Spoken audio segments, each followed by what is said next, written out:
are self-driven, like you cannot just sit down and see your life just moving. So kutoka hapo nakumbuka wakati huo dadangu mkubwa alikuwa ashakuja na mseto hapa Nairobi. Oh yes. So nikamwambia sis jitayarishe naja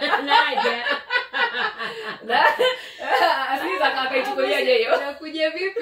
Naja wewe jua naja. Jua niko njiani. Na unajua hapo kidogo watu wa Nairobi walikuwa wataki kukaa na watu sana. Unajua ni mzigo, unajiongeza mzigo. Na mzigo na maisha ni ngumu Nairobi. So lakini wakati nilikuwa pale kazini, she used to come and visit me nikiwa pale. Na mkawa na relationship nzuri.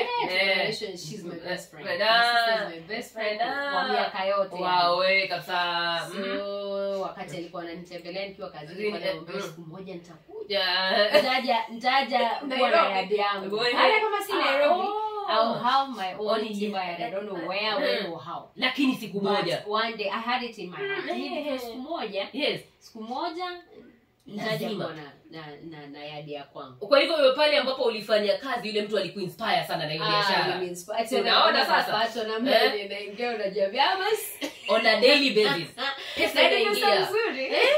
Ukasema wewe ukiajiriwa na ungoje mwisho wa mwezi utaweza kweli ya ngoja mwezi. That's why I keep telling my employees, now the only thing you can come out from my work the experience and the knowledge. Very that true. is what will determine.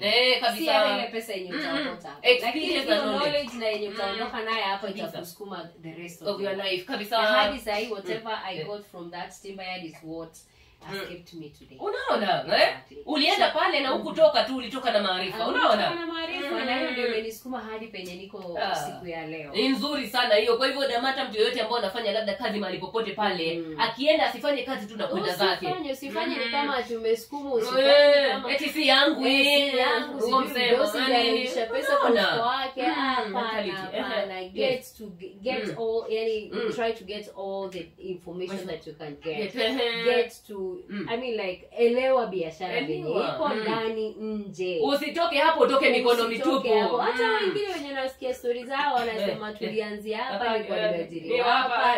Na siku hizi ama saa hizi ukimwangalia una mtu mwenye amefaulu katika the same line of business. Unaona watu zidi kueni na maarifa as much as you can. Don't do it for me.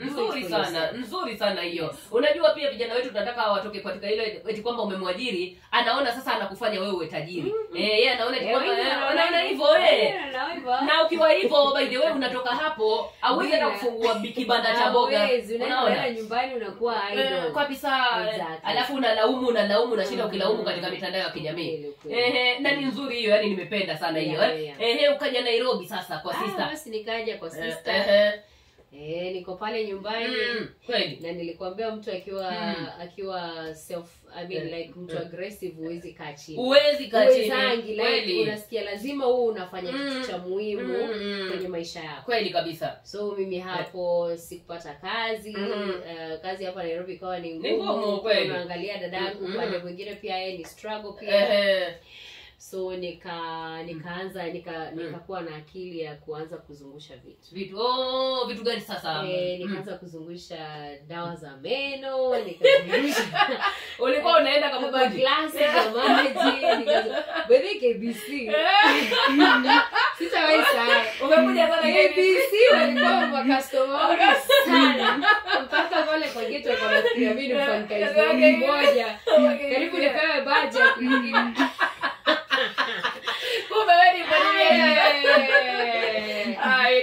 Naingia nimedunga suti yangu vizuri, nimeweka merchandise, chukua zile za merchandise kwa na handbag moja kubwa. So watu najua wasichana ama wanawake tunajua hilo jibagi. Hawajui zimejaa nini. Nakuja nazunguka huko naongea na kila mtu. Sijui vipi hatukupatana. Ilikuwa ni 20 ngapi hiyo by the way?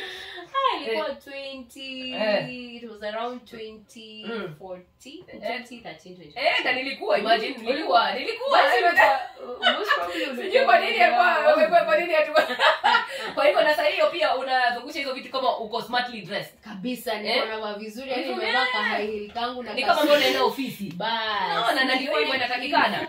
Mimi sikuwa naenda kutafuta client chini. Kwenda kwa ofisi, najichallenge hizi nyumba za hapa ila hapa asijui akina nani, sijui hadi au sijui hizo za ministry hamna hata moja siku anajulikana. Unaenda, oh my god, I used to walk in like one of the yani unajituma kazi. I used to dress very nicely. Hata sasa hiyo ndio inatakikana. Usiweti kwa sababu wewe ni hoga unajiweka mchafu. Do you think differently? Exactly. Hapo sasa kwa unapata mapeni yako. Nikaanza kupata mapeni kidogo. Yes.